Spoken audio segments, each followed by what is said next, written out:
Laugh it up, fuzzball.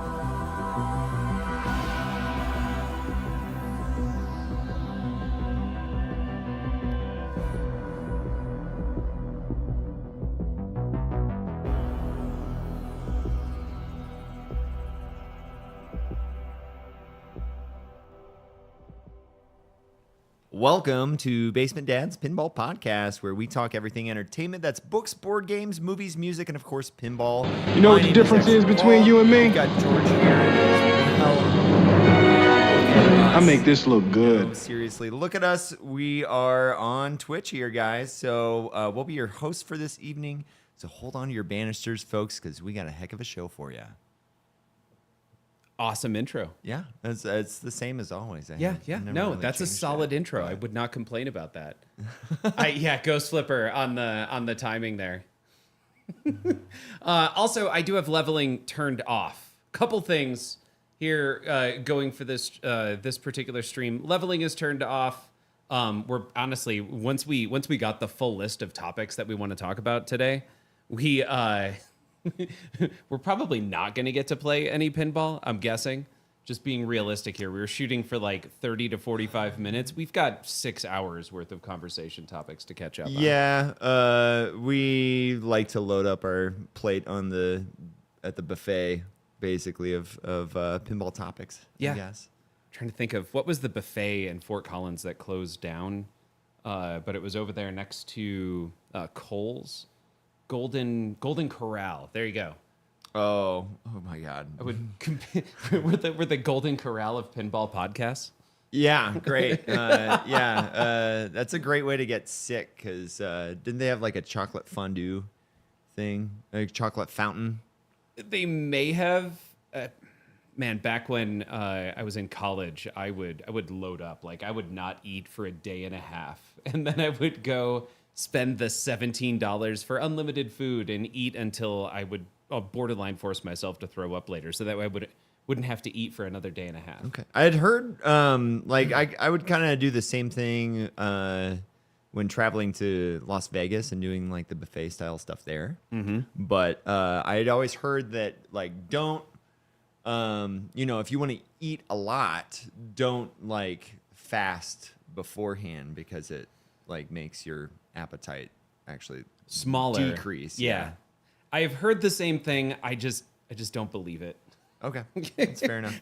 I've heard it, and I've heard it from people who like are professional eaters talk about the fact like don't fast if what you're trying to do is make a Golden Corral go into the red one night. Like that, if that's your goal is to help make somebody see negatives in a all you can eat situation, Sure. you're not supposed to fast. I can't help it.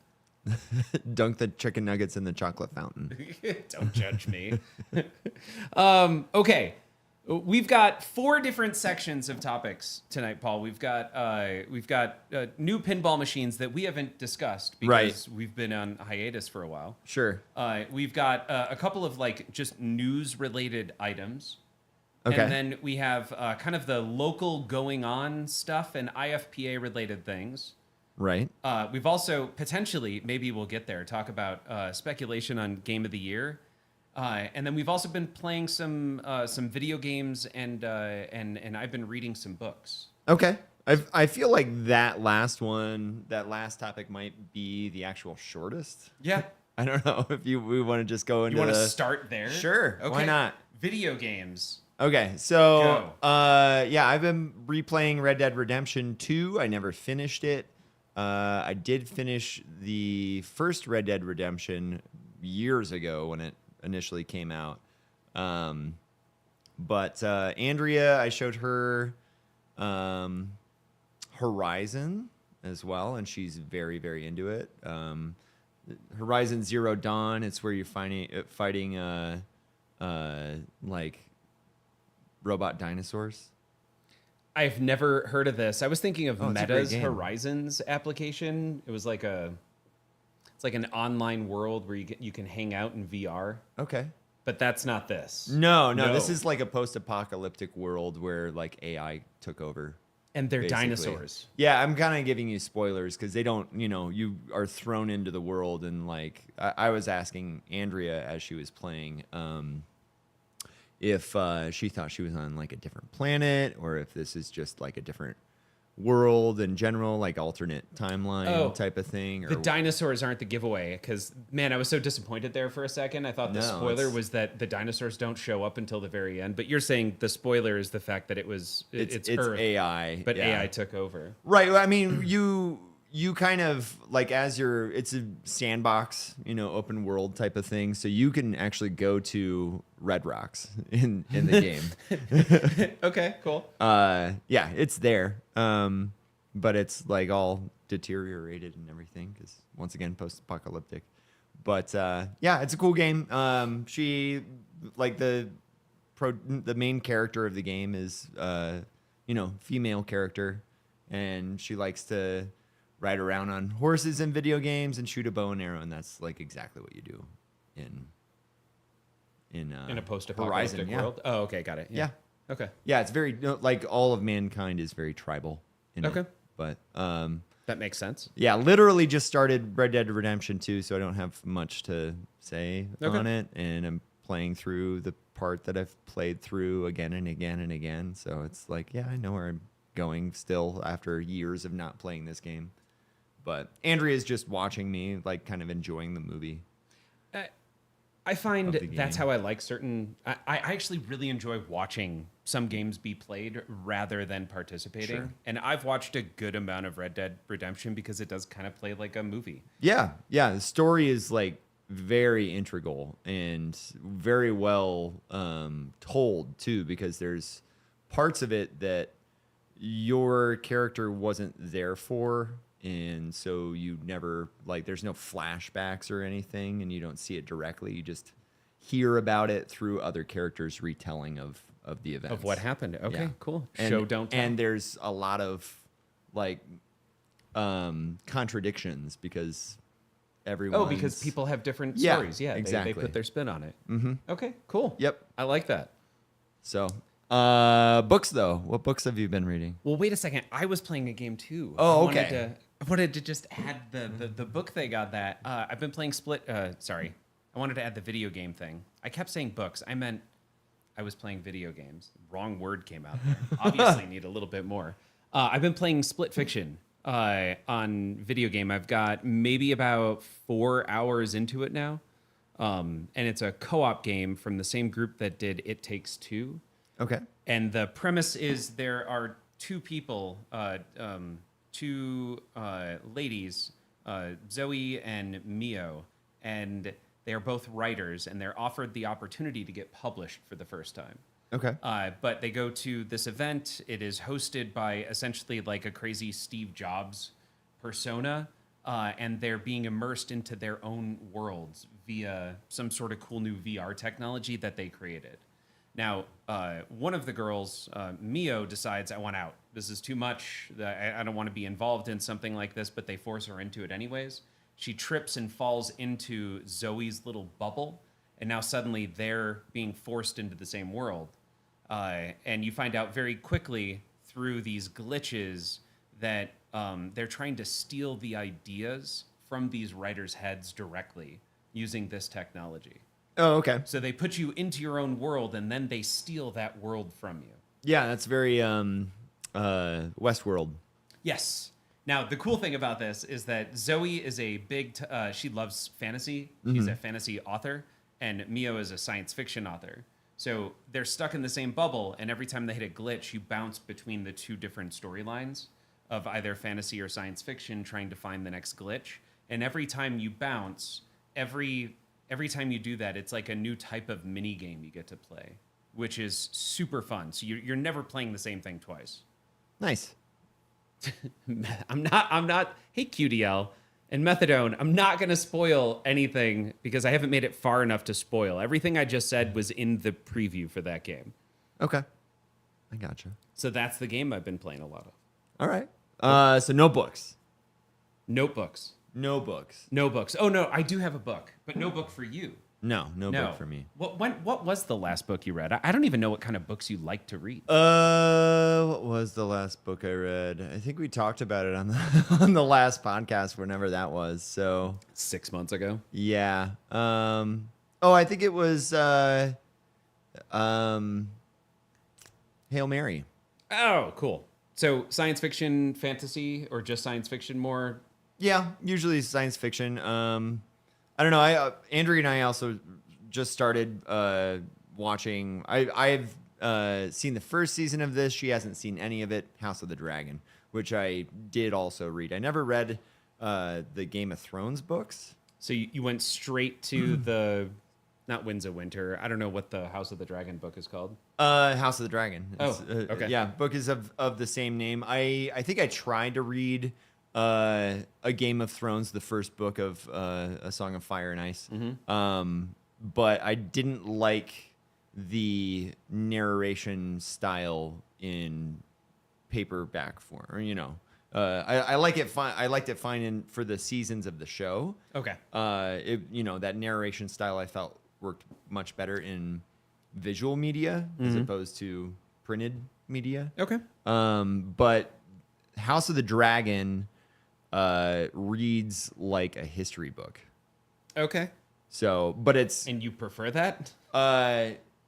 it's a little bit more of a history book. The thing that makes it interesting is that the writers of this history book are two different unreliable narrators. Ah, okay. So one of them is a court jester, and then the other is one of the maesters with political ties. So it's I like it. Yeah. but yeah, yeah. So I think she's on like episode 2 or 3. I don't know. We always boot up these shows, and then I immediately fall asleep. Is how it works. Yes, I get that. Let's see. The most recent book, man, I've read like 20 books in the past 2 months because I've had some travel and then I had some downtime. And it was just one of those. I hit this series called Dungeon Crawler Carl, which is the only one I'll really bring up here. 7 books. It was at, not Expo, TPF. It was Jordan from Fliptronic. Like, it was a run by George. You should check out Dungeon Crawler Carl. And it was like amongst 8 or 9 conversations, I remembered that. Like, Okay. Dungeon Crawler Carl. I'm going to remember that. And I saw it at Barnes & Noble, and it had kind of an interesting, very bold cover. And I judge every book by its cover. So I started reading it. Lo and behold, like a week and a half later, I put down the 7th book, or 2 weeks later. I didn't sleep well for 2 weeks. It was disgusting. That's how awesome Dungeon Crawler Carl was. Now, not every moment in the 7-book series is well written or epic and amazing in some way, but man, is it overall just awesome. And that series already will be a quote. We'll make it on to the next tattoo. Okay. That's how much I really, really enjoy that series. Nice. Yeah. All right. Is that books and video games? Yeah, done. All right. Check. Moving on. What are we doing next? Let's first one on the list here for new games that we haven't talked about is Harry Potter, which I have not played, but I have heard an awful lot about. Okay. Emphasis on the awful. Oh no, you've heard awful things? Yeah. Basically that it's. This is just what I've heard. It's not my own opinion. I don't, and I'm not like subscribing to this opinion. I don't try not to judge a game until I've played it myself. But it's really just more of the same from Jersey Jack in the ways that people who dislike Jersey Jack, like for those same reasons, where it's too much of a light show thing going on, where you don't exactly know what's going on. Especially with Eric Minier, his layouts are a very particular way. I think he kind of started this on Godfather, where there's just diverters everywhere. And it's hard to track the ball and figure out where it's coming from next. And then on top of that, what you're supposed to be doing. What do you even want to do? Like, it ends up just being option paralysis. Okay. In a way. Okay. I'm trying to think. There was only one confusing part of the. So I should start off. You've played it. I've played it. Okay.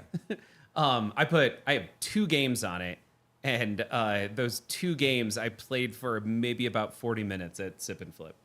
I did not think the game it wasn't set up like overly brutal by any means, but it wasn't super easy, I think. I had a couple of really good games. I hit some high scores on it. I had no idea what I was doing. I would absolutely agree that there's a lot of lights turned on in the game at all times. Mm-hmm. But this is a wildly different layout from, I would say, anything Eric has done in the past. Sure. It is hard to stop the ball. It's hard to trap it. It is an incredibly fast-playing game. Yeah, I don't mind that. Personally, I guess I am a trap and shoot player though, so I know more than a flow player. That is for certain my thinking, but I love how fast it is. The kick out on the Death Eater, there's a drop target that's kind of hard to hit, and then you shoot the ball behind the drop target, and it shoots it out, and that is total nuclear annihilation speed out at your right flipper. Okay. Like, right back at you immediately. Right back at you. Sometimes it kicks it out immediately. Sometimes you play a whole scene, and then it shoots it back out at you. Like, you feel like you're being attacked by the Death Eater. Okay. When it shoots it out.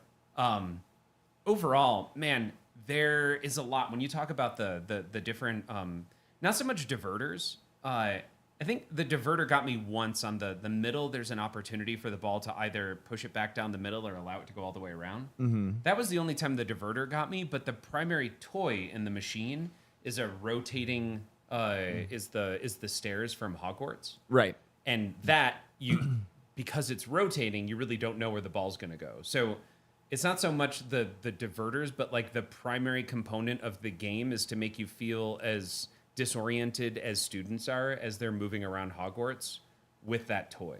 And the toy works beautifully. Like you'd think maybe it would be misaligned or it sent it someplace that would end up causing problems. You just have to react to it. And that combined with how fast the game is, like it does at points make it really difficult to kind of keep up. You really have to be thinking in the back of your mind, what is it I'm shooting for? What am I trying to achieve? And may God have mercy on all of us at this point because this ball is moving so quick. So I get some of that, but it plays really well into the game. Like I have a feeling. When you get the opportunity to play it, you'll see the points you've heard from other people. But you'll also get a feel for why it's kind of in my opinion, a very very different layout and a different style. And of course, there's just so much depth to the game. I in my 2 games where I think I put up 3 and 500 million on those 2 different games, I made very little progress. I think I only beat one of the 7 school years. And is it super multi-ball heavy? No, so it's not. Thankfully, okay. All right. There's so much I could talk about it that it's amazing, and I definitely will say that I'm a huge Harry Potter fan, so I'm bringing in the fact that I was really hoping this was going to be a great game, and it's definitely, in my opinion, not a bad game by any means. No, totally. Yeah, we just haven't gotten ours delivered yet. We are getting an arcade edition at Pinball Jones, but it has not arrived yet. I haven't heard any updates. It was last I heard it was going to be sometime in August, which we're on the back half of August officially, so could be any day. Hopefully soon. Right. Yeah, and in preparation, I gave Aiden the butterbeer recipe that you and I had come up with years ago. I encouraged him to try and make a non-alcoholic version of it because I think kids would be super into that, and if we would just keep that on the menu at all times. If you go to Universal, it'd be a big seller. Yeah, it's a huge drink and is a massive seller at Universal in Florida. Yeah. So yeah, that basically just means that we need to have cream soda on the on tap. Yeah. There, but I don't know. I'm a little jaded when it comes to JJP personally. It's a little tough with some of their rule sets, but I don't know. I haven't played it, so I don't really have a whole lot of input to say without having flipped on it. Right. Yeah. Okay. So Dune, you do have a lot of time on. Yeah, I have more time on it. I don't know. It's a little clunky right now. I know that the rules that are there aren't going to be the same as what they eventually are. The game has a lot of bugs, and it tends to break a lot. But in good news, for League, I usually make an announcement telling everyone, don't pick Dune because it's probably going to break on you, and then you'll have to start over on a completely new game. Mm-hmm. But somebody didn't get the memo this last week, and wasn't me. They completed a whole game without any issues. So I was like, okay, well, if that happened, then that's great. That was the worry, is that you're just going to have to play a 6th game tonight, right? Right. Yep. But they were able to make it all the way through. No, they made it all the way through. They were just like, we don't know how to enter our scores or anything like that. So, yeah. It was like, we'll just pick a different game and I can change it later. It's not a big deal. But yeah, so I don't have a ton of time on Dune. I don't know. We did do some tweaking to it. There's other mechanical issues that are happening as well on it. But despite all these negatives, we love Barrels of Fun at Pinball Jokers. We're 100% confident that it's gonna get there. Yeah, we've made some modifications to it. There's the fork that traps the ball kind of in the center of the playfield. And one of the forks will just eject out of there every once in a while. I think we've finally got some like Loctite on it, so it doesn't do that anymore. Okay. But yeah, I think that was mainly the one. Every once in a while, the worm area will wig out, and so there'll just be a hole in the magnet part of it won't come back up. So there's a hole the size of a ball, and it can't like fall in there, and it doesn't reset. But I mean, all of that, it gets fixed with code eventually. Eventually with code. And that's interesting because last week, I think new code had come out a few days earlier. So yeah, they were playing on new code. It's like every couple weeks, it seems like that they're good. coming out with something else. Yeah, and PMAC's trying to tell me like one thing that like I don't know. He said that he saw that like there's a new wizard mode out, and it was like I heard that on the last time, on the last one. I don't care about a wizard mode. I need you to fix the bugs. Right. Yeah. Wizard modes are cool, but we can't use it in tournaments. I can't get multi-ball. I can't play a 4-player game, so nobody's gonna get to see the wizard mode if you put it in there. And along with that, I guess this isn't on our list, but Stern just updated D&D with trinkets now that you can buy from Fizmo's shop. Okay. And so I immediately, I saw all of this posted on Instagram. They did a little video with Jack Danger and Dwight primarily. And yeah, they said, yeah, you just go to Fizmo's shop. The first trinket's going to cost about $5,000, and then it's going to go up from there. And when you buy a trinket, you have a choice of one of two different items, and it's just that simple. And then so I loaded my rogue that easily collects gold, and I got 9s across the board for gold, went to Fizmo's. No trinket. Okay. None. There's nothing there. So speaking of updates that don't work, there's another. Barrels of Fun is not the only one. The king of pinball manufacturing, Stern, they do it too. So I don't know if anybody else in chat has been able to acquire a trinket. I guess today is Sunday, and I want to say the trinkets refresh. Oh, with the dungeons Sunday. On Sundays? Yeah. I don't know if it was I didn't hear anything in the video about having to go through a dungeon. I looked at the code README for all of this as well, and it implied that you'd have to go through the dungeon crawl. Okay. By imply, I mean it was talking about trinkets, and then it said one random line about dungeon crawl, and then it went right back to trinkets. Okay. So yeah, I was like, this is very weirdly worded, but interesting. That's not uncommon for readmes. Sure. At the same time, but yeah. So Harry Potter, Dune. Since we're talking about Stern, should we go to Kong? We should, but 1 second, just to catch up with chat. Neon Ranch Pinball, thank you so much for the raid and bringing 27 beautiful people over here. Taylor also is looking forward to delivery of their Dune next month. Oh, awesome. Yeah. I dig that game. I think the layout is super fun. I haven't had an opportunity to really play and understand the rules on it. The last time we played it was in League. Mm-hmm. And that was, I think, 3 weeks ago. It was before the newest code release, and the game kept losing the ball. Yeah, and it wasn't like it was a difficult, like there was a switch or something. It was there basically in like time after time it would lose the ball and then forget basically that it had locked it, and then not be able to eject the ball because it didn't know that the ball was locked at that time. Sure. Yeah, I think it's one of those games where there's also they're trying to do a lot. There's going to be a lot going on once it's all finished. So a great resource for understanding the rules, because some of it, at least at this point, isn't immediately apparent. Which that's Pinball 101. Yeah, that's fine. Right. But if you'd like to get a better understanding of it, why can't I think of their name?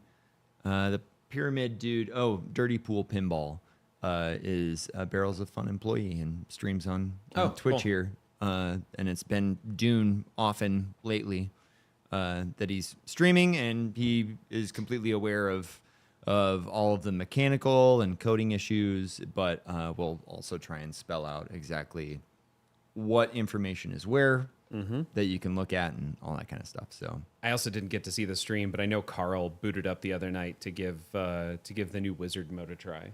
Oh, as okay. Well. So IE Pinball would be another place to go if you want to see something. Gotcha. Nope. But oh no, Did your battery die?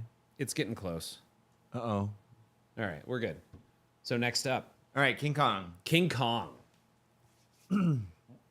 I really enjoy King Kong. Like I think it's fun. I think it sucks that Kong came out the same year as Harry Potter, Dune, Evil Dead. I have seen nothing on Predator, but whatever. Like just add something else to the list. It sucks that Kong, which to me feels like such a solid game, a fun layout, all of the things, a standard awesome release from Stern, another great one from, I almost said Carl D'Angelo, not that, sorry, who's the designer whose name I'm... Keith Elwin. Keith Elwin, thank you. Seems like another solid Keith Elwin, and it is drowning in all of the pinball releases. But I haven't had to take care of it, and I haven't put more than maybe probably 15 or 20 games on it, and not enough to really get into the rules. And I know there's a lot happening in that game. So for somebody who's operating one out of a Pinball Jones, what are your thoughts on Kong? I think we've had one issue on it, and that was the gong scoop. While the ball is sitting inside of, like, after there's optos around that mech, I would say. So there's because we have the Pro, not the premium with the actual swinging. Pro seems to be the right way to go. Yeah, that's exactly what I told Aiden when you and I went to Chicago. Is this our Chicago trip recap? I guess. Because we haven't streamed since Then. we went to Chicago. Okay. Yeah. So George and I were a couple of the very first people to play it, and yeah, it was, if I remember right, it was coming out at the same time as Dune. Like at the exact same time. I think it got announced, and then Barrels of Fun's like, we need to get we need to get Dune out there ASAP. You can't have it all. So they did a teaser shortly after, what's it called? Kong got announced. Sort of, but also a lot of the content creators that were at Media Day with us had just come back from Barrels of Fun in Texas. Yes, and they had just played Dune as well. Worth pointing out with the Dune video, I don't know if you saw it, but in the bottom right corner, there was another pinball machine, it looked like, that they were working on, the one that they did with the guy from Mythbusters. Oh, okay. I don't usually go down those rabbit holes. It very clearly looked like One-Eyed Willie on the side of another pinball machine right next to him. Gotcha. So that would be kind of fun if their next game was Goonies as well. Goonies. Yeah. Okay. All right. I don't know. Yeah, from what we've heard, Spooky has all the great titles, at least for the next year. Sure. But, I mean, that's the rumor anyway. But that's all subjective anyways, right? Yep. But this is the good test here. Kong is a free license or an open license. Great, fun layout. How successful is it? How important is license, I should say? Yeah, I don't see it being played constantly. Like of course it did when we initially put it on the floor. It's gonna happen for any game as long as it's like working. I don't know. From what I've heard, like some of our most successful games, like there's very popular games with the regulars that always go down there, but that's not the bulk of the coin drop for Pinball Jones. So some of our most popular games are like Scooby-Doo is up there, along with Star Wars. Star Wars always. Yeah. And a lot of regulars hate Star Wars, hate Scooby-Doo. And it doesn't really freaking matter. Like you can say that when South Park and Simpsons are out there, a lot of regulars don't like those games either. Yep. But they make bank. Yep. So it doesn't really matter what the regulars want.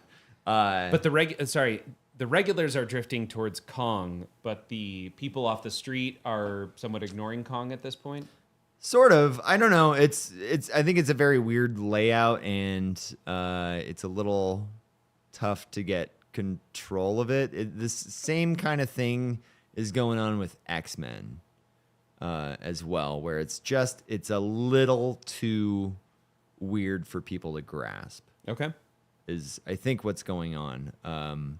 Yeah, the people hate that danger room area on X-Men because it's like I always die there. It's like, of course, yeah. Why wouldn't you?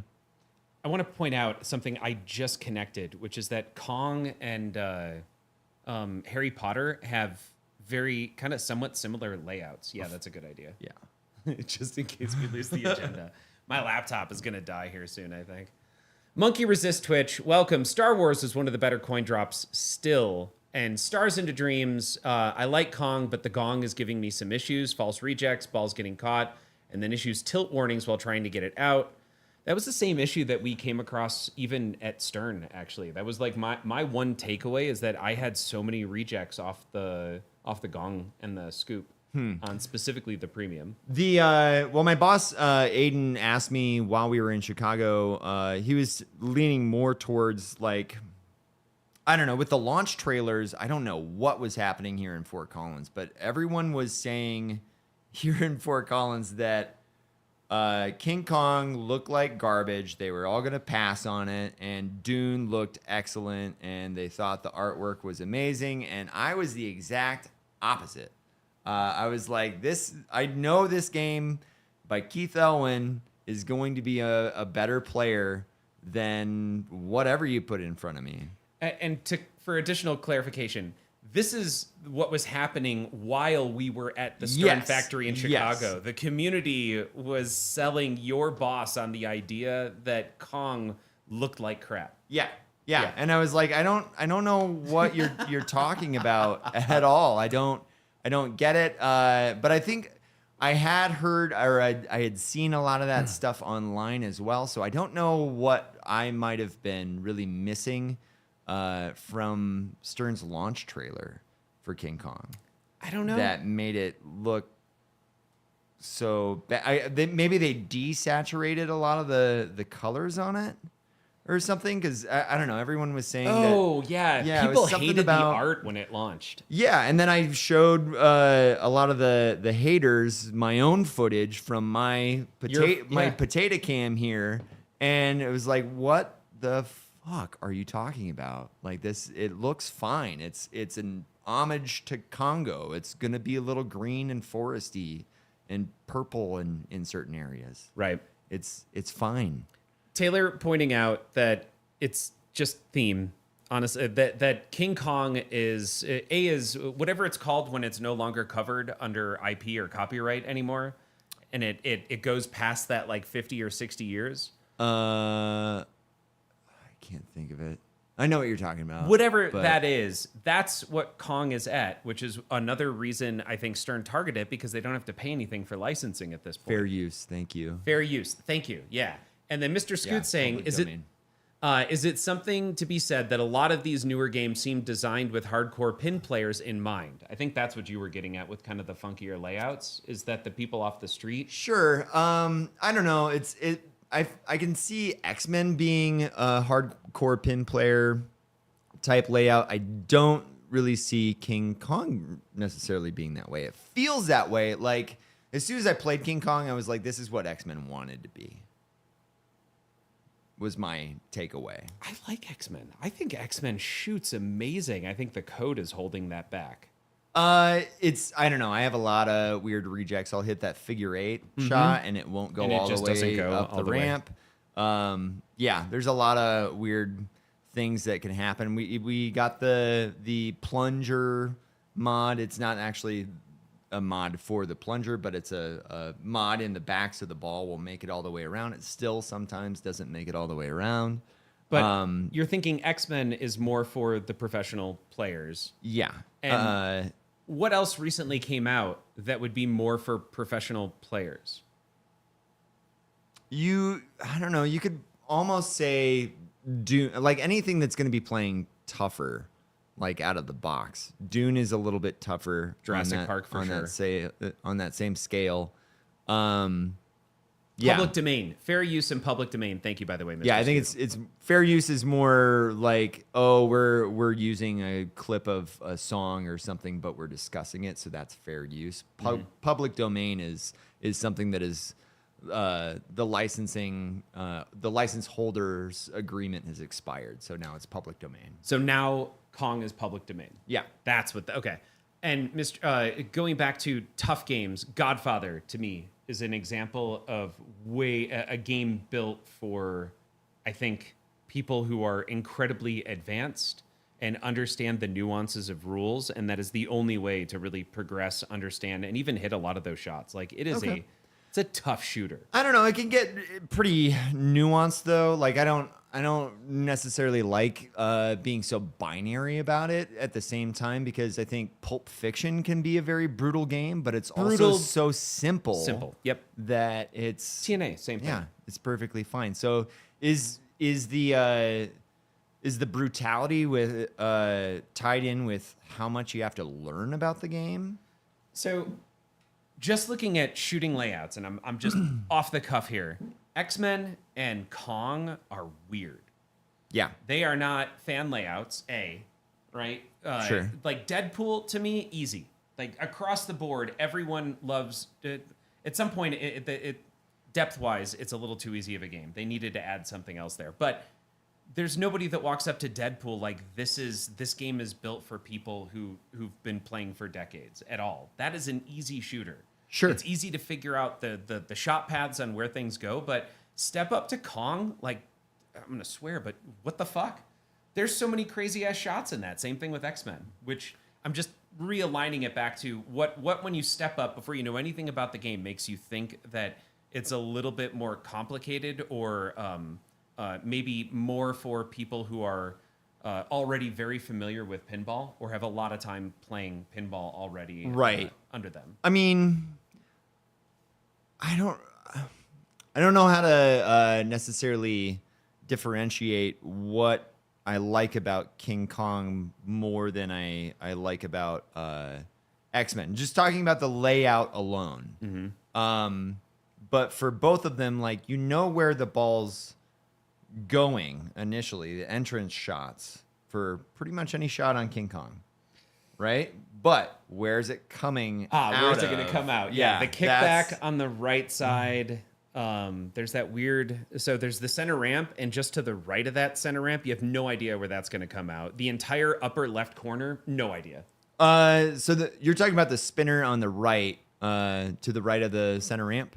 That's the river shot. It'll send it around to that upper flipper area. Sure. I mean, I know now where it goes. I'm just pointing out that there are so many shots. Actually, it reminds me of a lot of spooky games where they put this massive play field over the shots. Oh, I think I know what it is. So now. that way, you when you hit a shot, you're clueless as to where that shot's going to go because the entire bottom portion of the play field on the back half is entirely covered. So you have no idea. And Kong is completely visible, but you still have no idea initially when you walk up to that game, like where shots are going to go. Right, and you could say the same thing about X-Men. I think I figured out what I like about Kong better than X-Men as far as a shooter. We're not talking about rules or code at this point. And it's the fact that I can combo stuff a lot better on King Kong. Really? Yeah. Okay. Yeah. I think I suffer on X-Men with that left ramp. that's the tough shot. But every other shot, I feel like I can hit. Some days, maybe the right ramp I can't hit. But I had a pro here for a while, and I don't remember if you came over, but that pro played perfectly. Okay. Now, it could just be that I got it from a really cool collector who already figured it all out and dialed it Sure. all in, and he came over and helped me set it up. Yeah. But everything played amazing on that X-Men that I had. I never had a problem with the exception of the plunge. That was the only issue I think I ever had on that game. I'm catching up on chat here. D&D is pretty tough, but I love it. I disagree completely. The game is so easy and boring. Okay. Layout wise, or are you talking about? Yeah, layout wise. I mean, the code's not there yet. That can completely change. But yeah, I have a center spinner that's really easy to hit. It feeds my right flipper. From my right flipper, I have a side shot that's really easy to hit, and that kicks out to my upper flipper. And from my upper flipper, I have a side ramp that's really easy to hit, and that feeds to my lower left flipper, which I can easily hit that center spinner, and then we just rinse and repeat all day. What they could change with that, though, is make those 3 shots that I mentioned worth nothing and make all of the other shots worth a ton. That shot just to the right of the spin, the middle spinner, the little horseshoe shot? yeah, that little horseshoe shot. I suck at that shot. Yeah. I never dialed that in. And the right ramp that goes all the way back around, those 2 shots I struggled with when I had a pro in here. Those were tough shots. Sorry, I'm skipping over everybody and trying to keep on topic here with Stars into Dreams. That's correct, but only 3 out of like 10 shots. And in a ton of quests, you have to go for the harder shots before you can complete the quests. Yeah, I do like, don't get me wrong, I like the rules on a lot of the quests, especially once you get into the later game portions of it. Once you're on that last dungeon, I think one of the first things that you're doing is you're fighting a troll, where you've got to, you can either attack the troll directly, which you really can't.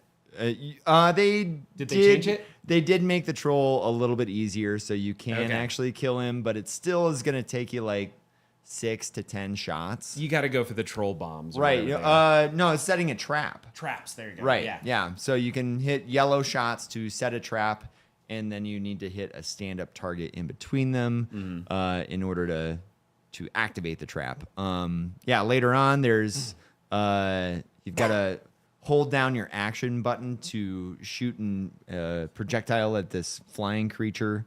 I think that was like really clever. And then like to go on to the next phase, you've got to hit a shot where it's going to physically like trap the ball while you hold down your action button and try and hit it again.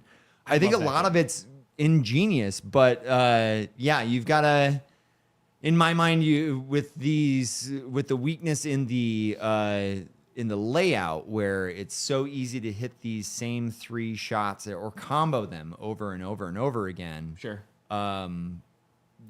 Do something to where you change it in the code. Okay. Yeah, kind of. That's you're going to add complexity in the code because there are certain shots on the playfield that are easy and repeatable. Yep. Yeah. And then also like never go into the dungeon crawl at this point. At least that's how I last played it. Like, especially in a tournament, if you end up in the dungeon crawl, you're stuck for that ball. It's kind of game over. Yeah. For you. You're in jail while you're in the dungeon crawl. It's not fun. It's not interesting. There's no points. Eventually, you can get it caps out at a 25 million bonus for completing a dungeon eventually. Okay, Dragon Multi-Ball is like 300 million, so okay. I don't care. Yeah. Continuing to catch up on chat. Getting to final battle on Deadpool is not easy, says Bloodgrinks. And before I answer that, troll bombs are a medieval madness, George. Jeez. Yep. I know. I did wrong one. But what are your thoughts on getting to final battle on Deadpool? Final battle. I don't think I've gotten to it. Okay. You're talking about the final wizard mode? The Yes. closest I've gotten is like the clone battle or whatever. Which is just the multi-ball. And if you survive that multi-ball, you then make it immediately into the final wizard. Really? Oh, don't tell me that. Yeah, I'm sorry. I'm disappointed.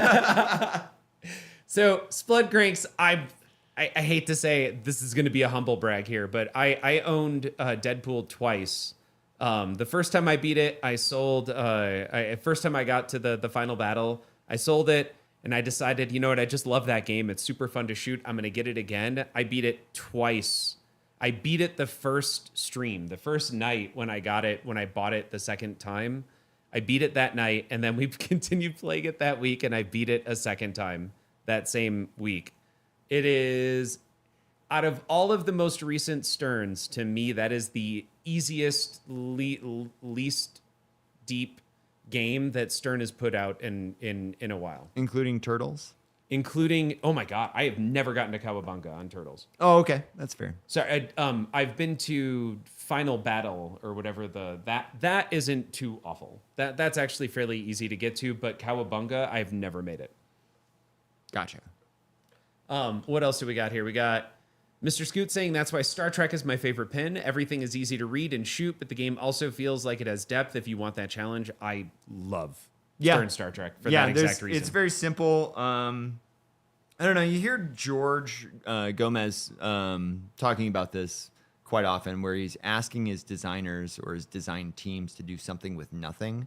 And I think that game did that very well, especially with the missions where you can do this. The three. Yeah, you can do the one triangle line, the other triangle line, or the bottom triangle line, or it's like 3-dimensional. So you can play the same mission 3 times in a row and go up as well, which I thought was it locks awesome. in a multiplier if you do that. So if you hit level 3, there's a certain shot that then is locked in at a 2x multiplier. And there's some really cool mechanics in that game having to do with you. Every time you hit a shot, you then enable a multiplier on the second shot, but it's a specific set of shots. So there's a really cool multiplier system in Star Trek that makes it super fun and competitive to play. On top of the fact that it's easy to see what to do. At no point in Stern Star Trek are you questioning what you're supposed to be shooting. At no point in any single mode. They also were ingenious with something so simple. With the 3 things there, it was completely immersed wonderfully into the movie. Like, nothing is done wrong with that game. Yeah, I would agree. Splut Grinks, I gotta add that in there. To be fair, I'm selling my Deadpool because I beat it and want something new. But the premium is harder than the pro. There you go, Splut. I have only ever had the pros. I've spent very little time on the premium. I would actually love to have a premium. Our pro is set up pretty freaking tough. It is a tough one for sure. Except for the multiplier shot. Dan has been 5xing every time. Like nothing. Yeah. It's kind of insane. But I can't find that shot. That's all I focus on. I mean, I can't repeat that shot. Yeah. I don't know. Part of me doesn't want to cheap out, but it's what the game is, so I should. Yeah, it's there. All right, so I took off the fourth one because I'm positive neither of us have played Predator. No. Okay. Yeah. We'll skip that one. Okay. So now on to cool discussion topics, things that have come up.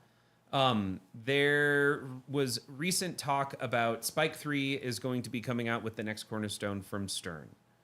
You are an operator. You work on these things. What does that mean for you?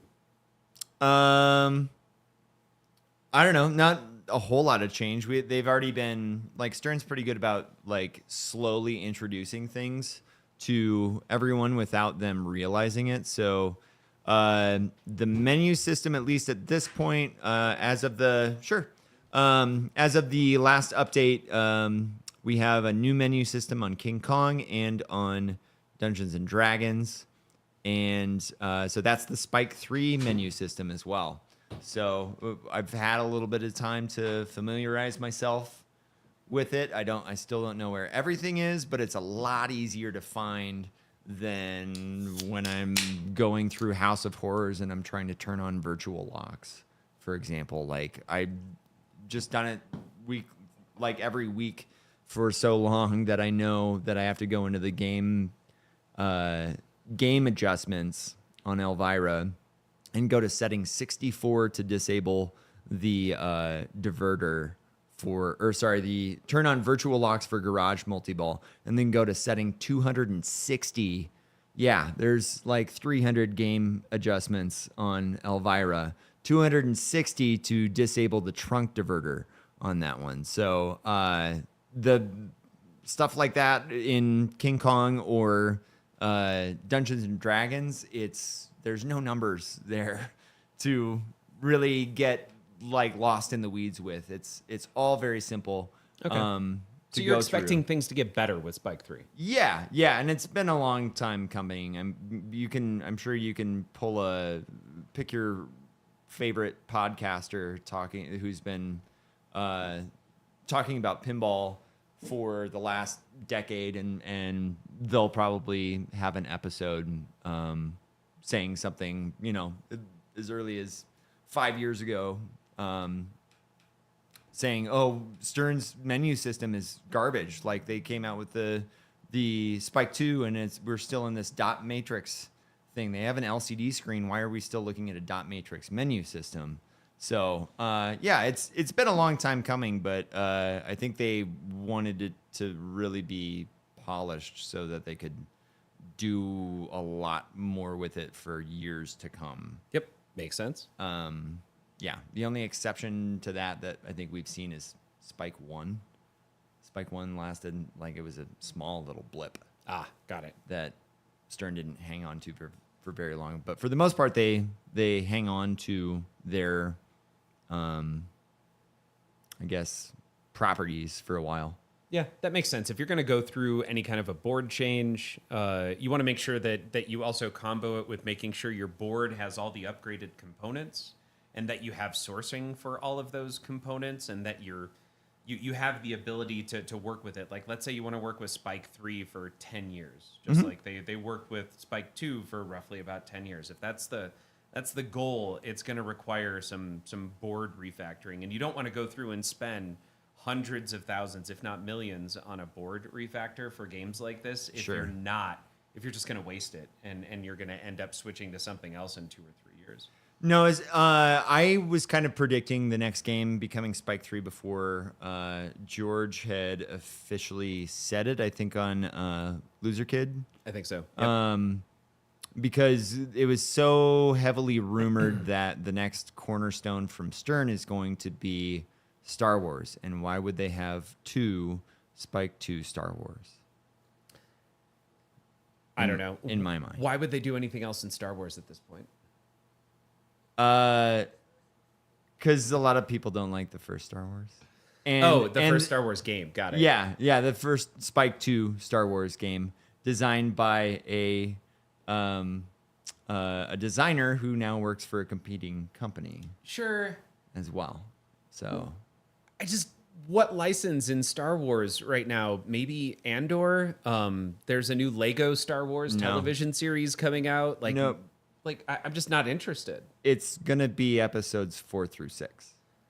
Oh, if it's the OG trilogy again, yeah, okay. Yep, it's the OG trilogy again, just by a different designer with a brand new system. That's my all prediction. Of the possibilities, that is the only one I think I'd be okay with. That's my prediction. Well, they already have the license to it.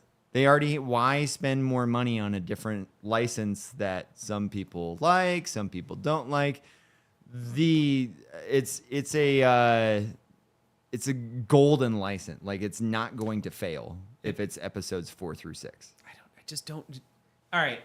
For chat and for anyone listening to the podcast, it's going to sound so harsh, especially coming from me. And I'm such a massive Star Wars fan over my entire life, but who cares about Star Wars right now? It's like Marvel. We're superheroed out, and Marvel has dropped the ball horribly, but Disney has also just destroyed Star Wars. Sure. Yeah. With all of the side stuff, or all of the new stuff. I think you can still be a fan of the original trilogy.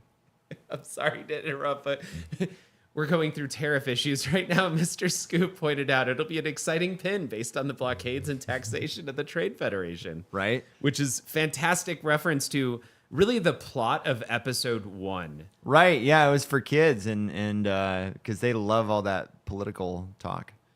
Superman is amazing. I'm sorry, I keep just reading the next thing that comes out. I'm sorry, but yes. Yeah, people have been talking about a Superman pin for a while, and now is kind of the best time.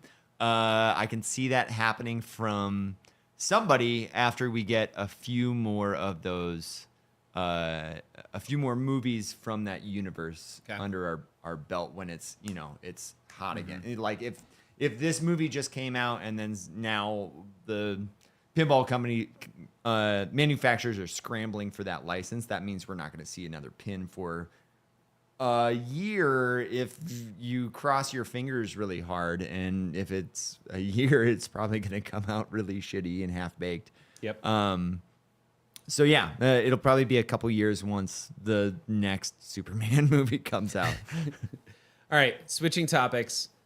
Jack Danger is done with designing, moving back into streaming. Okay.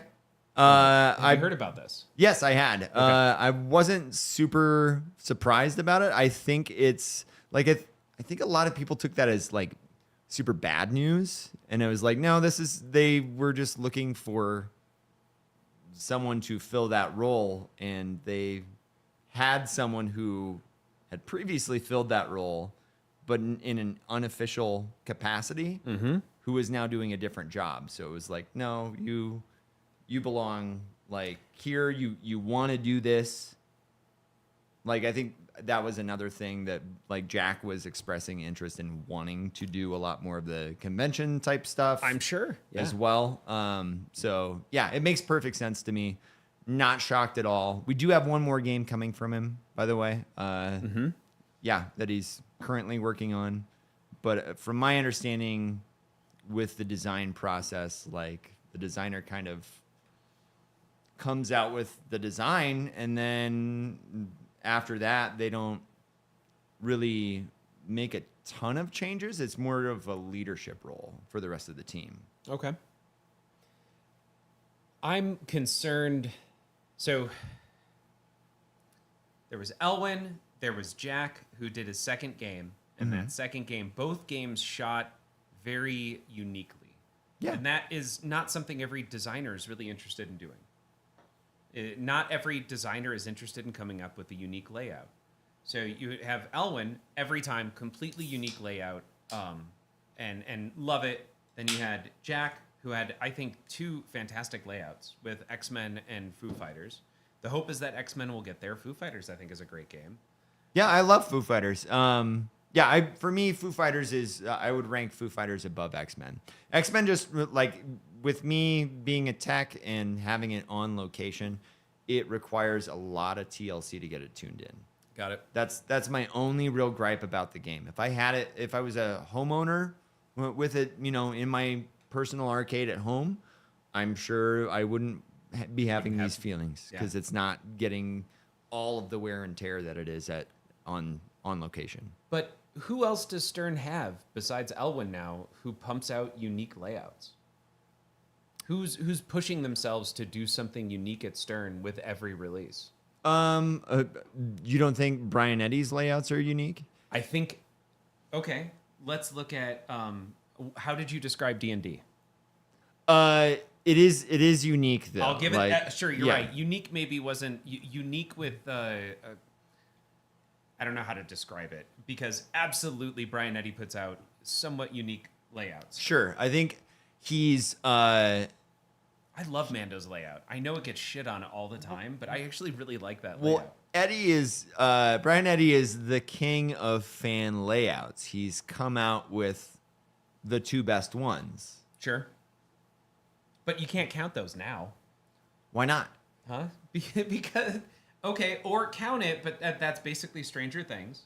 So Brian Eddy did a third version of that same thing. Well, that's Attack from Mars and Medieval Madness, are the 2 that I'm counting. And Stranger Things. Sure. Okay. But I could say the same thing on the guy who did Rush. Russian Metallica, and Metallica. John Borg did Metallica, Guardians of the Galaxy, and Munsters, and then a couple of minor adjustments to Metallica with Metallica Remastered. It's all the same layout. No, I think so. I would say, in my experience, a lot of people think that Stranger Things is pretty brutal. Sure. Much more so than Attack from Mars, right? You could cookie cutter put them on top. They're pretty close. They are pretty close, but why is one so much more brutal than the other? A half a degree one direction or the other in order to accommodate something, and it wildly can change the game. Oh, but totally. Stacking them on top of one another, those three are very similar. And with Borg, he did Metallica. He did 3 iterations of Metallica. Yeah. And then he did Tron, which is also TMNT. Uh-huh. And then he did The Walking Dead, which is his one unique game that he has that he hasn't repeated yet. It's pretty close to Metallica. Is it? Yeah, you have a bash toy in the middle. Give me a second. There's a bash toy in the middle. prison. You have the left ramp. That's moved. And then there's that little inner. I think that one's unique enough. Okay. I'm gonna say that one's With the drop targets on the side. and the drop targets change everything on the side for that game. But and then what's the other? Oh, and then he did X-Men and Rush, and that's the same layout there. So he's done like 4 different layouts, but he just re-releases them 4 times. So the next one from Borg is likely to be one of those 4 layouts, or a variation of those 4 layouts he's done. Okay, well, it's rumored that Borg is going to be doing the Star Wars pin that we're. Oh, really? Yeah. Okay. Yeah, that's the rumor. So Borg, Star Wars, Spike 3. I'm predicting episodes 4 through 6. That's not. I don't know people like that, and if I did, I probably wouldn't be just sending it out to the masses so I could get in trouble later. So going back to it, though, I'm going to tie it back around. You've got John Borg, you've got Brian Eddy, you've got Elwin, and then you've got the new guy who did John Wick.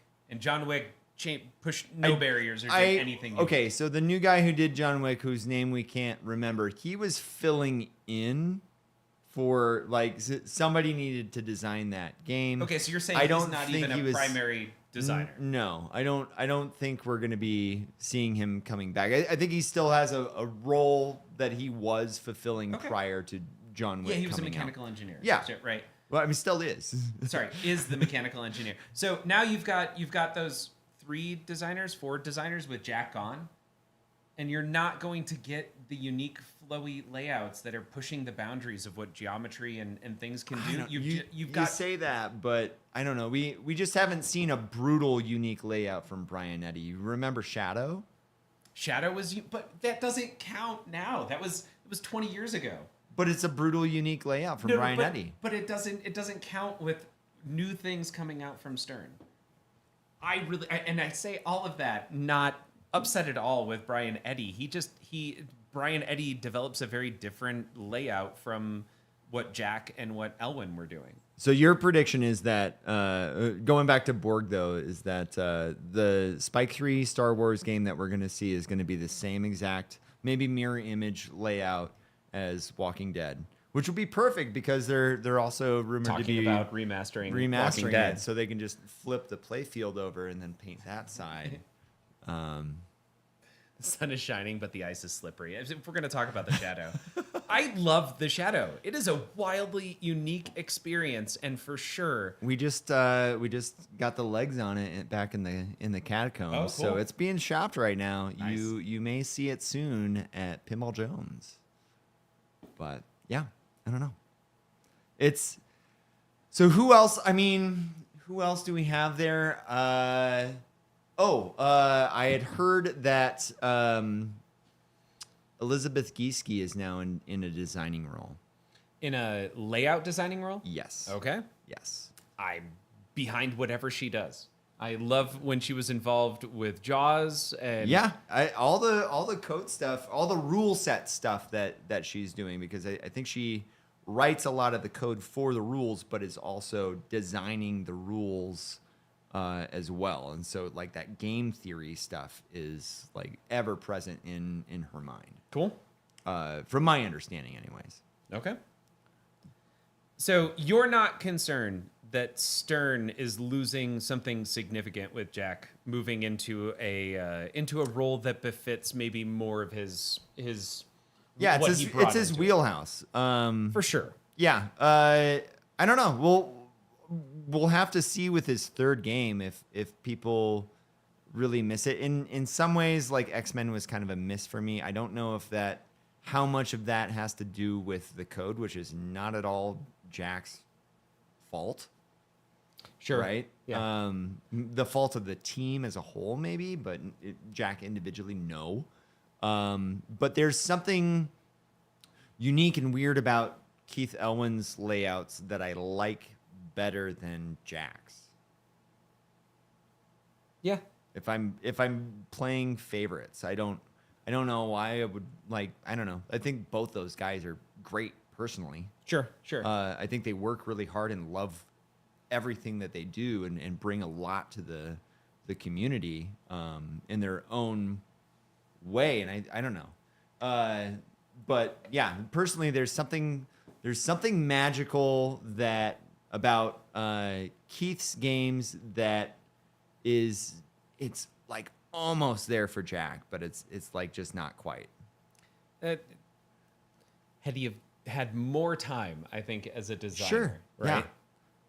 Yeah. Sorry, there was something somebody said. Oh, no, I was going to say it over here. That's actually a perfect segue, Paul, into X-Men and John Wick getting new code with Mike Vinecore leading the way. So I'm assuming Pinball Jones doesn't have a John Wick. So We don't. No. y'all haven't gotten to see the differences there. Right. Yeah, that was a hard pass for us. Yeah. We I don't know. Aiden and I both saw that trailer, and at the time, I think we were also a little heavy on Stearns as well. So we were kind of looking for something to not buy. Sure. Which is the exact same situation that we were in when King Kong came out. And when I went to Chicago with George, I was trying to be as unbiased as possible. And ultimately, I was like, "You got to get this game, dude.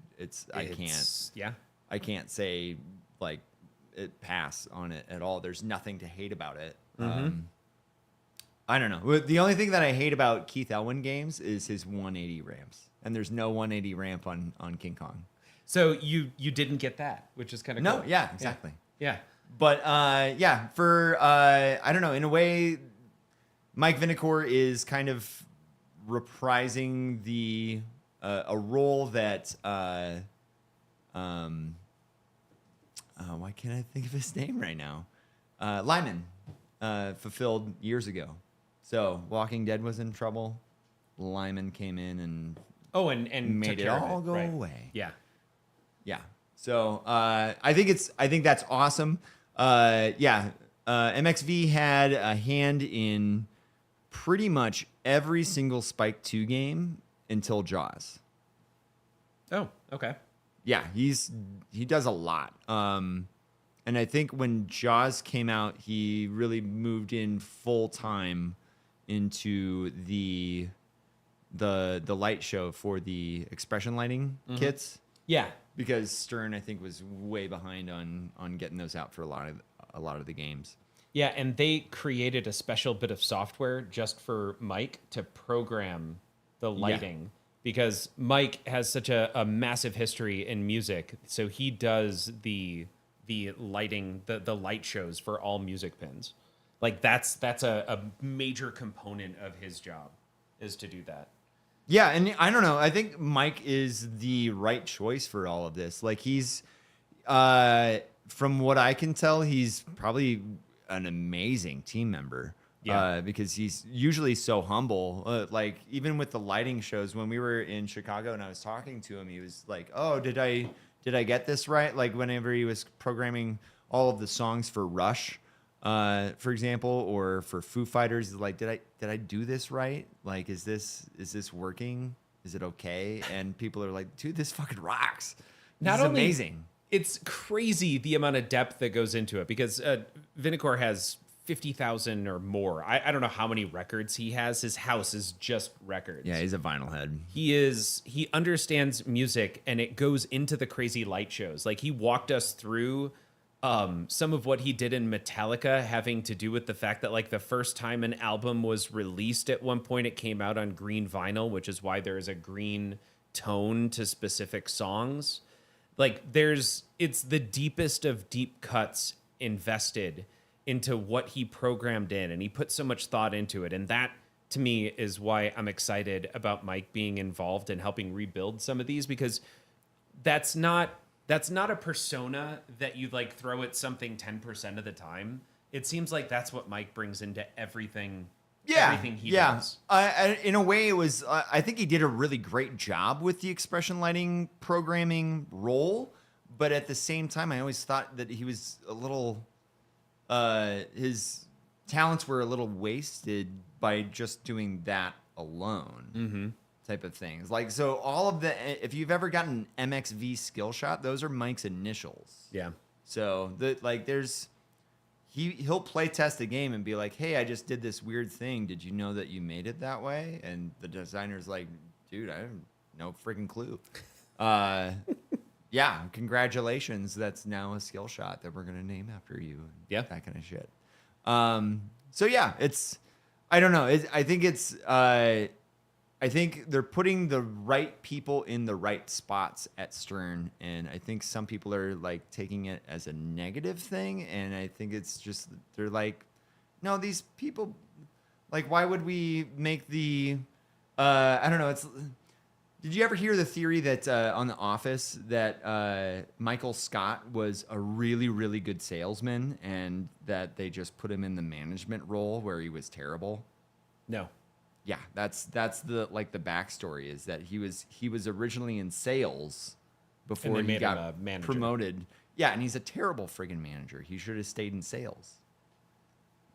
Having gone through the hiring, making people managers, I can say without a shadow of a doubt that if you're good at your job, that does not mean that you should be upgraded to a manager. It is a very poor decision. I know I'm diving really into the weeds on that particular statement. Sure. But just because you're good at your job does not know that does not mean that you know how to run a company, that you know how to manage people, that you know how to help people achieve their career goals. None of those things, if you're like really good at building software, or really good at designing something, or really good at what your job is, it's a completely different job to manage people. Sure. Yeah, and I'm not trying to say that Jack going into the streaming role means that he's a bad designer. Not at all. I think they're just putting the right people back into the right positions. It definitely is what I'm trying to get at. You nailed it. It does feel like you own a Ferrari and you're driving it to drop your kid off at school and back, and that's it. No, it's when Jack is obviously a promoter. Like, at his core, what he's really good at doing is being the face and helping promote things. Nobody else at Stern can do what Jack is doing in the promotion social media role like he's doing it. Yeah. And I don't know. I could say the same thing about Mike Vinicor, like where no one can. I don't see anyone else really re-envisioning a game with a new rule set in the way that Vinicor does. Yeah. Where I think, he walks up to a game and just takes a look at the layout, maybe makes a few flips on it, hits a few shots, and in his own head makes up what the rules should be before he even looks at like what the rules actually are. I can't help it. I'm a fanboy anyways. Like, Mike is just such a cool, awesome person, and his story, all of it. Like, he's just cool. I want nothing but success for him in whatever. I just want to talk to him more. Do. I like his stories in general. He's a very seasoned individual from many different walks of life. All right, so we got to catch up on. Yeah, holy shit, we got a novel. We're talking about reading books. just broke out. Jack broke out of that category with 3 to 500. He was a crossover and pushed the content to not just pinball viewers. That's right. That's a huge part of what Jack offers because he's got 35 or 36,000 followers. He's connected in ways that no like standard pinball streamers are. So he does bring new people into the hobby. Yeah. I wasn't around then, but I know that when he tried to stream World of Warcraft, he had 20 viewers during a huge surge in WoW Classic viewers. And I'm sure somebody responded to that down below, but that's streaming, switching categories is really weird. Somebody gets popular under one particular category, switching to a different category, you will lose everyone within Yeah, a I think second. Mr. Scoot can attest to that too. I'm sure. Yeah. With streaming Oh, right there. pinball. Yeah, that's streaming in general. Streaming in general. If you That's stream just the name outside of the game, category or subject matter, it comes at a cost.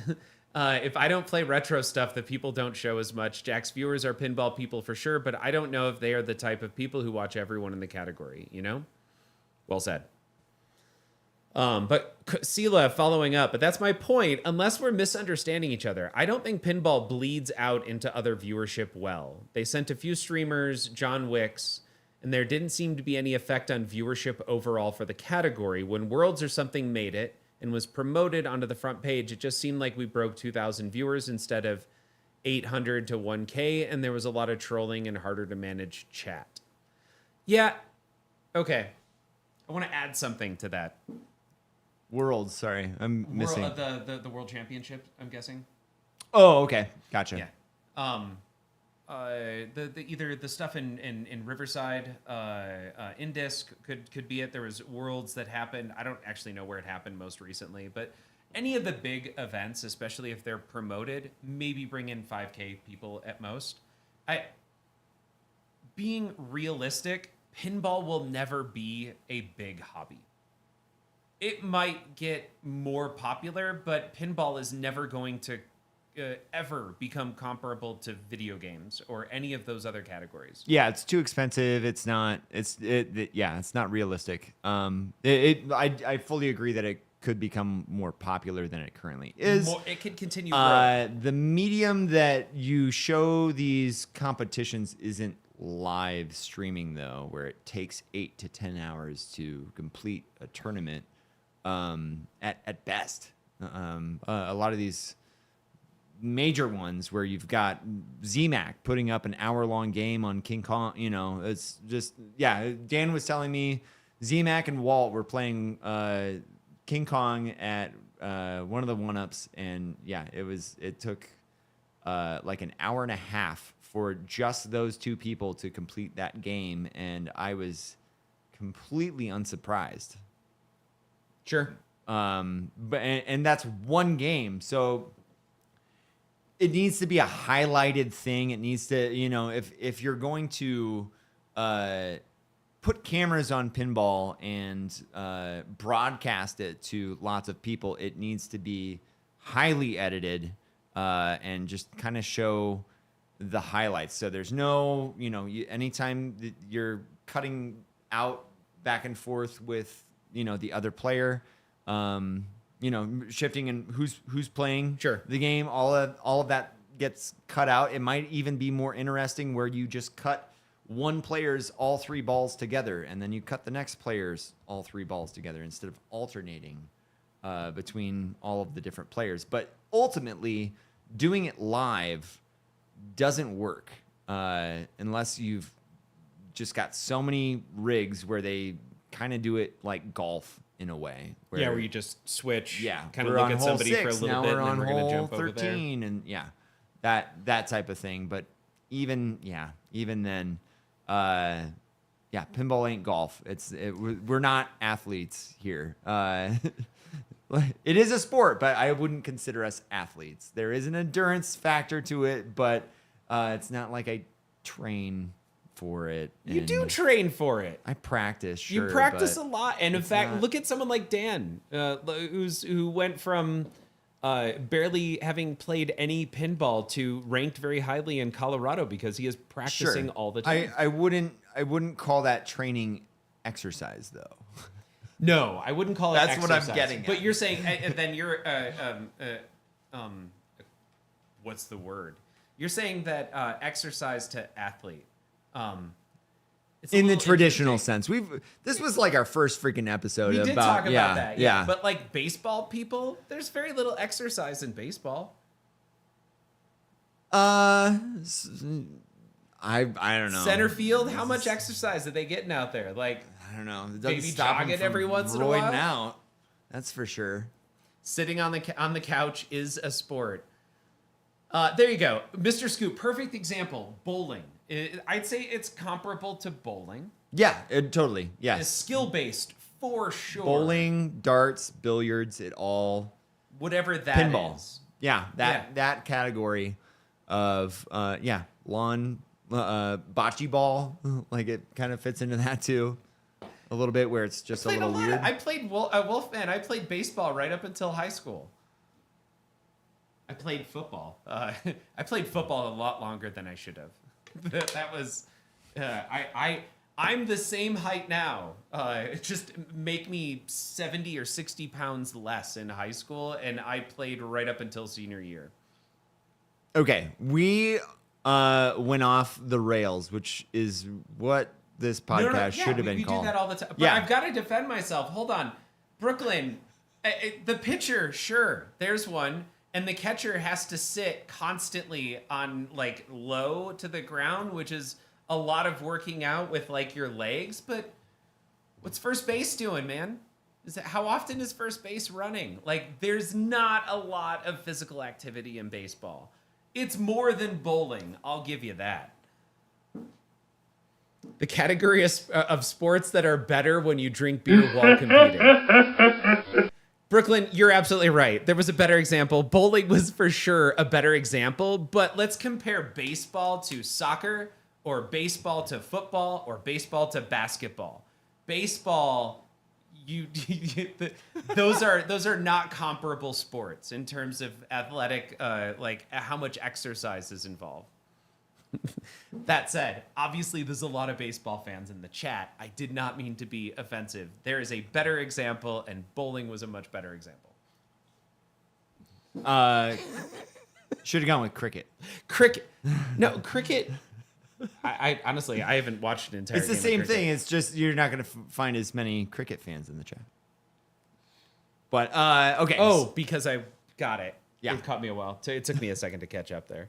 I guess the nearest transition to what we're currently talking about and what we've got on our list here would be streaming. So, you're doing something really special on with all of your AI imaginary friends, right? Yes. Fred. So I'm I decided that I wanted to figure out this whole AI thing, and be very prepared Just if I crack it. We're just gonna figure solve it the out. problem. Yeah. Yeah. And then somebody said like agentic AI is the future. So I can't help it. Well, it's like, what about curling? Curling is such an amazing sport. I love watching. I cannot turn off curling if I see it anywhere. I have to watch it. I just about said curling earlier after I mentioned bocce. So yeah, that's Crazy form that you have to maintain. It's so crazy that a guy in the Olympics looks like he got right up off the couch from it was the last Olympics. I'm sidetracked. So what I'm talking about is an application I built called Death Lab, and I have been streaming that a ton. Basically, it's become Kickoff, a Death Lab battle, which allows anyone in chat to nominate anything that they want to see battle something else that they think will win. And then I'll go play pinball while I wait for AI to generate an entire narrative, video and audio narration of what that is. And then we watch it together. We get to see the outcome. I have no idea what's going to happen. And then we record all of the stats. So those stats now are rolling into a top 10, top 10 players ultimately who nominate and have their characters win within Death Lab. And then very soon we have Death Lab like weekly or daily battles, but we'll have a Death Lab Battle Royale happening somewhat frequently. So we'll bring in the top. Right now I'm targeting top 5, but it could be top 10. and we'll do a last man standing with a whole bunch of pre-recorded videos spliced together to create one massive story about what happens between these 10 people, and of the 10, which one is left standing. Okay, I think. Have you thought about adding like a crowd pleaser aspect to this? Because I know your users can create a character or nominate a character, and it's usually like either a real character or like a kind of real / fictitious. Sure, we had character. Margaret Thatcher versus Gandhi. Was a recent battle. Sure, but I'm even saying like a fictitious character that never existed, like Zombie Elvira. Yes, yep. Type of thing. So yeah, it can be literally anything that you can nominate. Yeah. And your AI can now also create a character. Yes, that was the new addition. Is now it's us versus Fred, my AI co-host. And then the AI program determines how the rounds go, what happens within each like round and video and narration, and what the overall outcome of the battle is, right? Yes, exactly. Is there an aspect where you can get like a crowd pleasing thing? Because I've seen a couple of the videos where AI might have missed the mark for certain character, and the video it generates looks nothing like what we were trying, what the character is called or how it's described or anything. So when you say crowd pleaser, what do you mean by that? So if it does generate a video where it's supposed to be Genghis Khan and it looks like Iron Man or something, doesn't look like anything. Sure. Immediately recognizable, you could have your audience like vote and say, yeah, that one missed. This part was great. This part wasn't. This video was better. This one wasn't. And then what happens? Submit it to the AI and to help the AI improve. Yeah. Got it. So reinforced learning. Yeah. On the AI side. So at this point, I'm using already existing LLMs. I'm not training the LLMs myself. Oh, okay. But future state is I'm working on building. So you can build dual GPU AI boxes. So eventually I'll be hosting my own LLMs and running everything out of here. So I'll have 2 or 3 boxes instead of me querying, let's say going through AWS or Azure, or right now I'm using Model Labs to access these LLMs. I'll be hosting them myself. And then absolutely. In fact, I have on this a whole feedback interface after every battle to get feedback from the audience, which I would use to then provide reinforcement at some point. Gotcha. When I start using my own trained LLMs. Not currently happening, but no, you nailed it right on the head. Completely on your radar. Yes. Yeah. Okay. Absolutely. Gotcha. Yeah. Gotcha. Okay. I started streaming again. Where are you streaming? Is this under Bumper Nugget? No, it's no longer. Bumper Nugget is no longer. I still have the same channel. I think I still have the same like background graphic. There's a lot I haven't changed on my channel, but I have renamed it to PBJ_Pinball Jones now. And what are you streaming on this?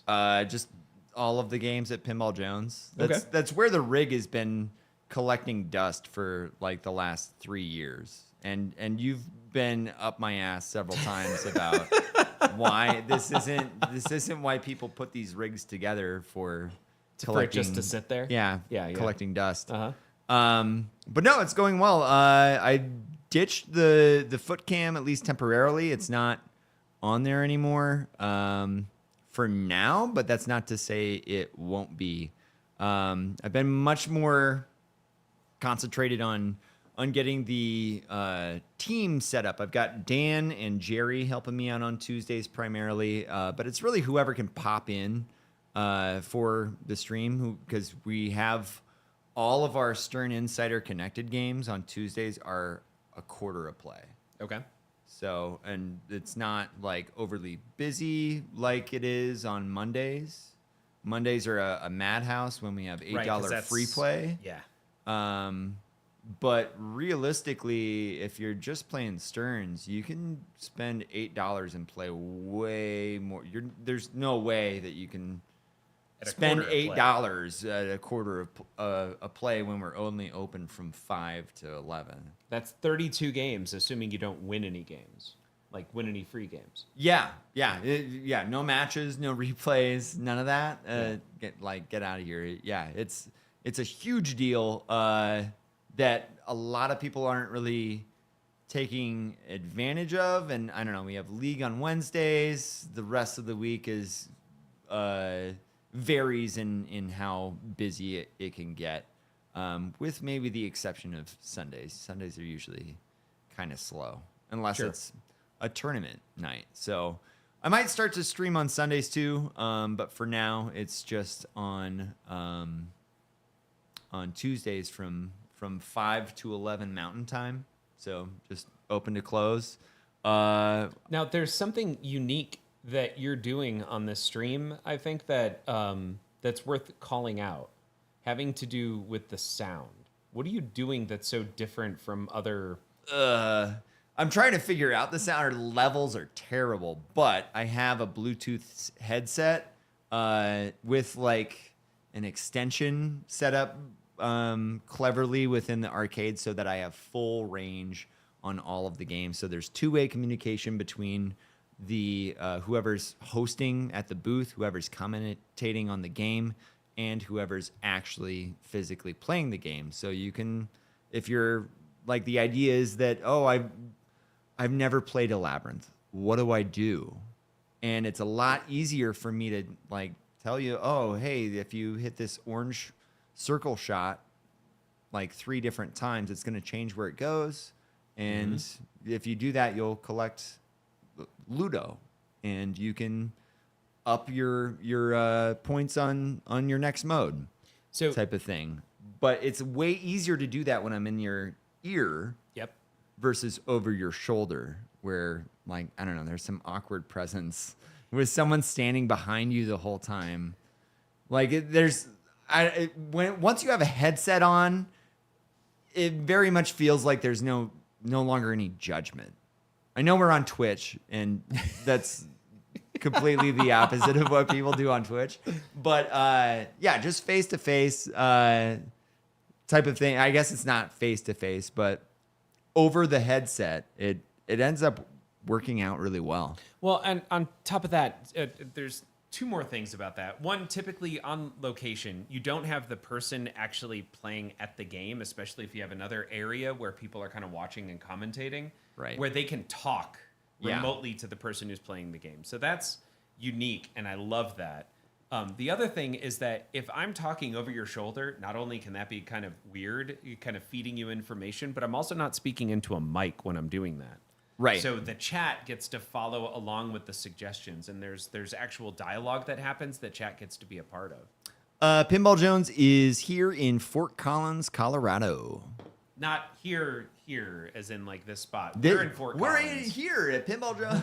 No. Yeah, it's in Old Town. It can be a little tough to find for some, but I've put some lights on the railings. The city kind of limits us on what we can do, but I've tried to make us as bright and loud as I possibly can right now. But yeah, it's I think we've got some ownership changes coming in the future as well. So some of this stuff might be changing Okay. at Pinball Jones. But yeah, we have currently 38 pinball machines, stand-up arcades, bubble hockey. Wait, 38? Yeah. Last time we talked, it was like 50-something. Did you guys drop the number of pinball machines that were actively in? No, we've had 38 machines for a while. I'm obviously There might be misremembering. over 50 machines at Pinball Jones if you include the games that are all folded up in the back. In the back? Okay. But yeah, it's if you go to find us on Pinball Map, it's just Pinball Jones, of course. Yeah. And Stars into Dreams. Let people know on Discord if you're going to be hitting up Pinball Jones. We'll make a night of it. Yeah, for sure. I'm the TD for all of our tournaments and leagues and stuff. Even if you're here on a Wednesday league night, then I do special guest stars. You can join our league. You don't have to pay the league dues or anything like that. Just join a group, meet That's some awesome. people. Yeah, we don't care. We would like to play with you. That's like our number one goal is just to play with as many people as we can and get more people into the sport, right? Because it's it's a sport. I know it is, but I feel dorky like saying that it's a sport. It's definitely a hobby though. You can't argue with that. It actually turned off, but Okay. I know we have one other topic that we have yet to hit that was on that list, which is you have an IFPA hack that can create a 200% some acronym I don't know. So, well, it's not it's TGP, which is Tournament Grading Percentile. It does not stand for total games played. That's what a lot of people think that it stands for, but that's not it. It's Tournament Grading Percentile. How good was your format? Type of thing. There's a lot of different formats out there that can do 200% TGP. Why is it 200%? Most tournaments are go up to just 100%, but if you add finals in, then the IFPA allows you to go all the way up to 200% for your event. But I don't want to get into the weeds as far as the percentage and what the actual points are. That's an entirely another 2-hour podcast all on its own, and no one will listen because it's fucking boring. So what this IFPA hack though does is it like maximizes the percentage and lessens, like it minimizes as much as possible the time spent playing. Okay. This is all on paper. I've never actually done this, but if you want to try like a very experimental IFPA approved tournament, you could do, it's going to be so brutal. I call it don't get last because literally don't get last. So the qualifiers and the finals are happening simultaneously after a certain point. No other format that I've heard of does this. So you have, I think for 100%, like this, the 200% entirely depends on how many people you have in it. And you'd need like probably over 60 people in this tournament. Mm-hmm. Half of which are going to go home after like 1 or 2 games. So, like I said, it's really, really brutal. Here's how it works. We have single strikes. I mean that by both senses of the term of single strikes. So if you're in a 3, a 4, or even a 2-player group, there's one single strike being handed out, and that is handed out to the person that got last. Once you get your strike, you're out of the tournament. So don't get last. So once half of the people are eliminated, then that's the IFPA requirement. You have to eliminate half of the player pool in order for qualifiers to be determined as actual qualifiers, and they're not. If you don't do that, they're just not counted, and they're just strictly used for seeding purposes. Okay. So after you eliminate half of the player pool, let's say we have 24 players. I think this is how many you need for 100%. Okay. You eliminate 12 players, and then once your 13th player gets out, they're not going home immediately. Now they're in finals, which is the amazing race. So you have a bunch of people in groups playing their strikes games, and whoever gets last gets a strike and gets knocked out of qualifiers, to which they go directly into amazing race finals. So in theory, you have your lowest skilled players getting out first, and then going into the amazing race and putting up the least skilled scores on those games. Once your top players for the qualifiers figure out how all of their strikes works, then they have all of these scores in front of them on the Amazing Race and don't have to spend all the time in the world getting the best score ever. They just have to beat The lowest. the lowest one.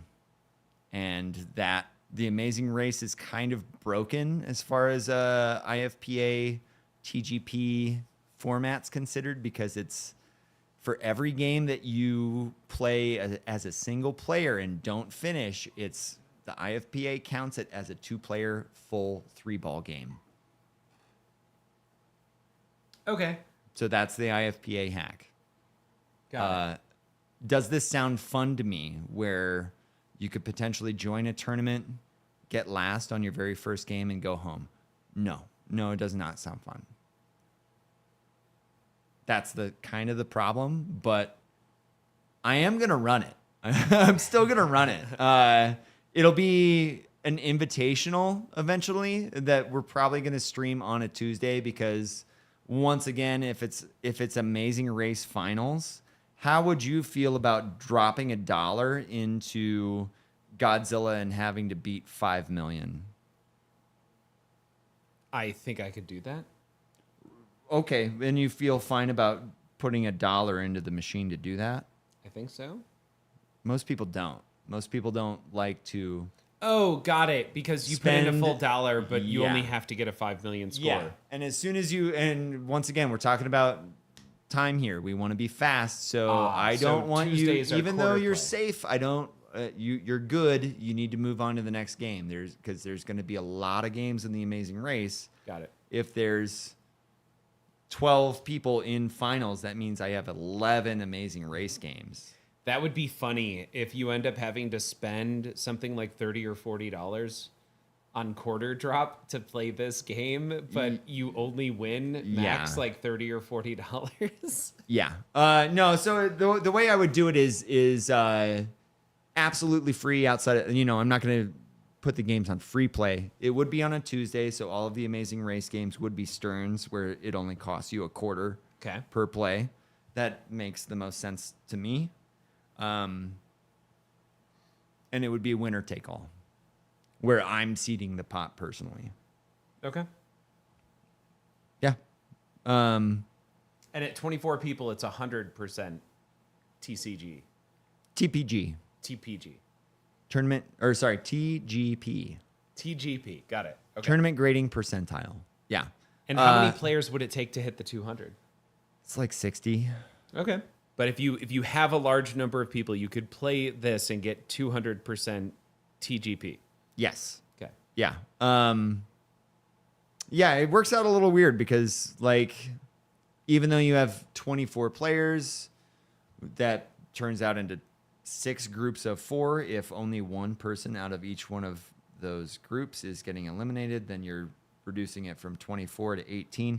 I've nerded out on this so much, guys. So yeah,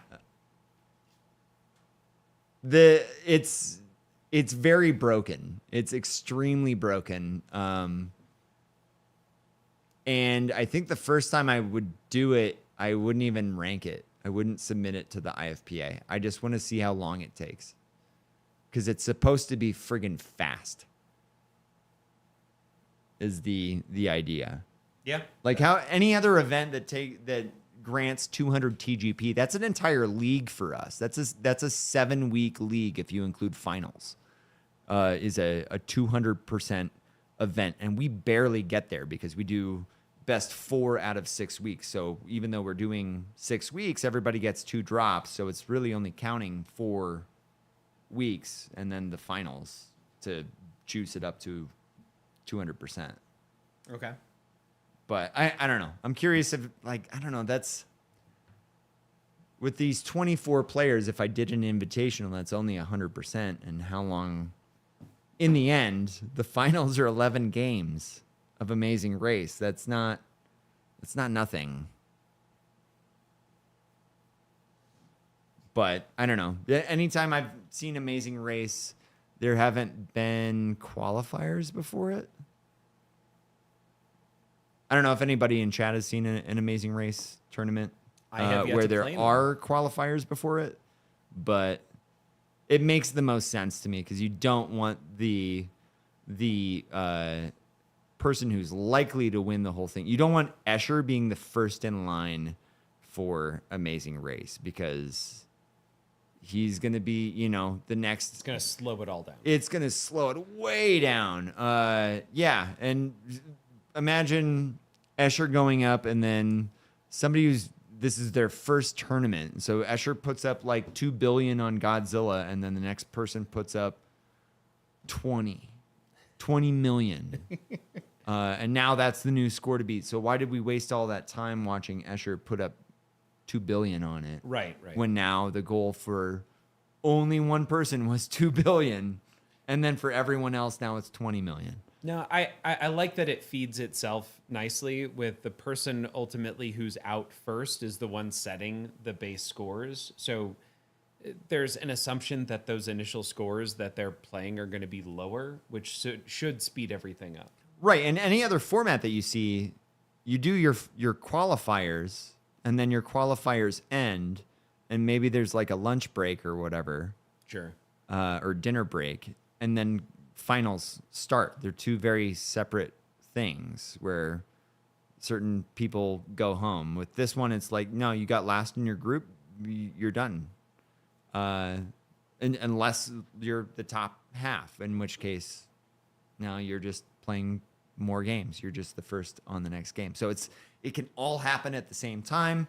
I don't know how much of it'll be happening at the same time. That's kind of what I want to test with actually doing it, because you can look at it on paper all day.